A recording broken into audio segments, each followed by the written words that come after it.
புதிய ஏற்பாடு மத்தேயு அதிகாரம் 21. அவர்கள் எருசலேமுக்குச் சமீபமாய்ச் சேர்ந்து ஒலிவமலைக்கு அருகான பெத்பகேக்கு வந்தபோது இயேசுவானவர் சீஷரில் 2 பேரை நோக்கி, உங்களுக்கு எதிரே இருக்கிற கிராமத்துக்குப் போங்கள். போனவுடனே அங்கே ஒரு கழுதையையும் அதனோடே ஒரு குட்டியையும் கட்டியிருக்க காண்பீர்கள்.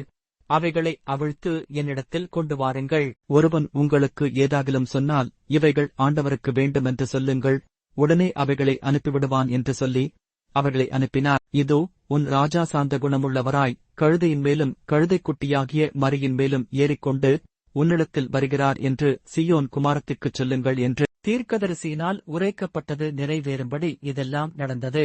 சீஷர்கள் போய் இயேசு தங்களுக்கு கட்டளையிட்டபடியே செய்து கழுதையையும் குட்டியையும் கொண்டு வந்து அவைகள் மேல் தங்கள் வஸ்திரங்களை போட்டு அவரை ஏற்றினார்கள். திரளான ஜனங்கள் தங்கள் வஸ்திரங்களை வழியிலே விரித்தார்கள். வேறு சிலர் மரக்கிளைகளை தரித்து வழியிலே பரப்பினார்கள். முன்னடப்பாரும் பின்னடப்பாருமாகிய திரளான ஜனங்கள், தாவீதின் குமாரனுக்கு ஓசன்னா, கர்த்தரின் நாமத்தினாலே வருகிறவர் சோத்தரிக்கப்பட்டவர், உன்னதத்திலே ஓசன்னா என்று சொல்லி ஆர்ப்பரித்தார்கள். அவர் எருசலேமுக்குள் பிரவேசிக்கையில் நகரத்தார் யாவரும் ஆச்சரியப்பட்டு, இவர் யார் என்று விசாரித்தார்கள். அதற்கு ஜனங்கள், இவர் கலிலேயாவிலுள்ள நாசரேத்திலிருந்து வந்த தீர்க்கதரிசியாகிய இயேசு என்றார்கள். இயேசு தேவாலயத்தில் பிரவேசித்து ஆலயத்திலே விற்கிறவர்களும் கொள்ளுகிறவர்களுமாகிய யாவரையும் வெளியே துரத்தி காசுக்காரருடைய பலகைகளையும் புறா விற்கிறவர்களின் ஆசனங்களையும் கவிழ்த்து, என்னுடைய வீடு ஜெப வீடு என்னப்படும் என்று எழுதியிருக்கிறது, நீங்களோ அதை கள்ளர் குகையாக்கினீர்கள் என்றார். அப்பொழுது குள்ளரும் சப்பானிகளும் தேவாலயத்திலே அவரிடத்திற்கு வந்தார்கள்.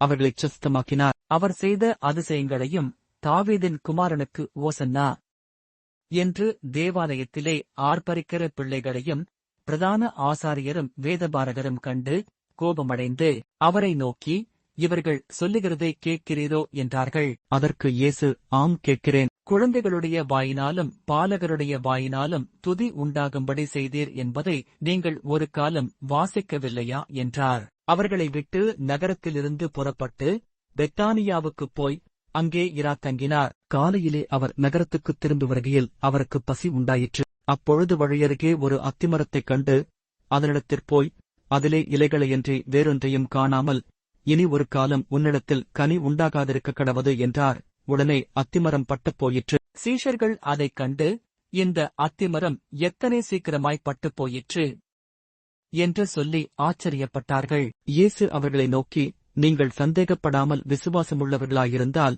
இந்த அத்திமரத்திற்குச் செய்ததை நீங்கள் செய்வதுமல்லாமல், இந்த மலையைப் பார்த்து, நீ பெயர்ந்து சமுத்திரத்திலே தள்ளுண்டு போ என்று சொன்னாலும் அப்படியாகும் என்று மெய்யாகவே உங்களுக்குச் சொல்லுகிறேன். மேலும் நீங்கள் விசுவாசமுள்ளவர்களாய் ஜெபத்திலே எவைகளைக் கேட்டீர்களோ அவைகளையெல்லாம் பெறுவீர்கள் என்றார். அவர் தேவாலயத்தில் வந்து உபதேசம் பண்ணுகையில் பிரதான ஆசாரியரும் ஜனத்தின் மூப்பரும் அவரிடத்தில் வந்து, நீர் எந்த அதிகாரத்தினால் இவைகளைச் செய்கிறீர்?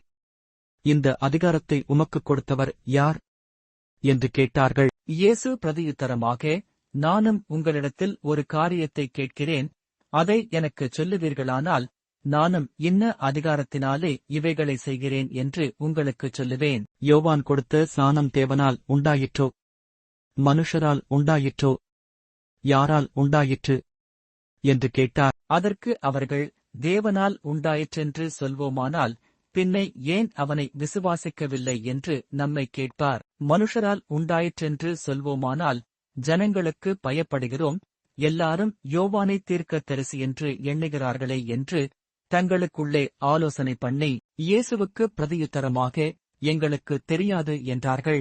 அப்பொழுது அவர், நானும் இன்ன அதிகாரத்தினால் இவைகளைச் செய்கிறேன் என்று உங்களுக்குச் சொல்லேன் என்றார். ஆயினும் உங்களுக்கு எப்படித் தோன்றுகிறது? ஒரு மனுஷனுக்கு 2 குமாரர் இருந்தார்கள். மூத்தவரிடத்தில் அவன் வந்து, மகனே, நீ போய் இன்றைக்கு என் திராட்சைத் தோட்டத்தில் வேலை செய் என்றான். அதற்கு அவன் மாட்டேன் என்றான். ஆகிலும் பின்பு அவன் மனஸ்தாபப்பட்டு போனான். இளையவனிடத்திலும் அவன் வந்து அப்படியே சொன்னான். அதற்கு அவன், போகிறேன் ஐயா என்று சொல்லியும் போகவில்லை. இவ்விருவரில் எவன் தகப்பனுடைய சித்தத்தின்படி செய்தவன் என்று கேட்டார். அதற்கு அவர்கள், மூத்தவன்தான் என்றார்கள். அப்பொழுது இயேசு அவர்களை நோக்கி, ஆயக்காரரும் வேசிகளும் உங்களுக்கு முன்னே தேவனுடைய ராஜ்யத்தில் பிரவேசிக்கிறார்கள் என்று மெய்யாகவே உங்களுக்குச் சொல்லுகிறேன். ஏனென்றால் யோவான் நீதிமார்க்கமாய் உங்களிடத்தில் வந்திருந்தும் நீங்கள் அவனை விசுவாசிக்கவில்லை, ஆயக்காரரும் வேசிகளுமோ அவனை விசுவாசித்தார்கள். அதை நீங்கள் கண்டும் அவனை விசுவாசிக்கும்படியாக பின்பாகிலும் மனஸ்தாபப்படவில்லை என்றார். வேறொரு உவமையைக் கேளுங்கள். வீட்டெஜமானாகிய ஒரு மனுஷன் இருந்தான்.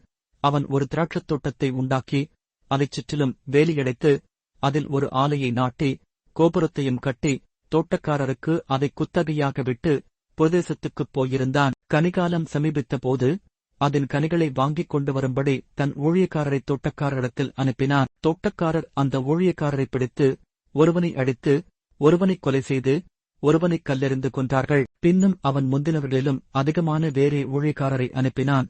அவர்களையும் அப்படியே செய்தார்கள். கடைசியிலே அவன் என் குமாரனுக்கு அஞ்சுவார்கள் என்று சொல்லி தன் குமாரனை அவர்களிடத்தில் அனுப்பினான். தோட்டக்காரர் குமாரனைக் கண்டபோது, இவன் சுதந்திரவாளி, இவனைக் கொன்று இவன் சுதந்திரத்தைக் கட்டிக்கொள்ளுவோம் வாருங்கள் என்று ஒருவரோடொருவர் சொல்லிக்கொண்டு அவனைப் பிடித்து திராட்சத் தோட்டத்திற்குப் புறம்பே தள்ளிக் கொலை செய்தார்கள். அப்படியிருக்க திராட்சத் தோட்டத்தின் எஜமான் வரும்போது அந்த தோட்டக்காரரை என்ன செய்வான் என்று கேட்டார். அதற்கு அவர்கள், அந்த குடியரைக் கொடுமையாய் அழித்து ஏற்ற காலங்களில் தனக்கு கனிகளைக் கொடுக்கத்தக்க வேறே தோட்டக்காரரிடத்தில் திராட்சத் தோட்டத்தை குத்தகையாகக் கொடுப்பான் என்றார்கள். இயேசு அவர்களை நோக்கி, வீடு கட்டுகிறவர்கள் ஆகாதென்று தள்ளின கல்லை மூலைக்கு தலைக்கல்லாயிற்று.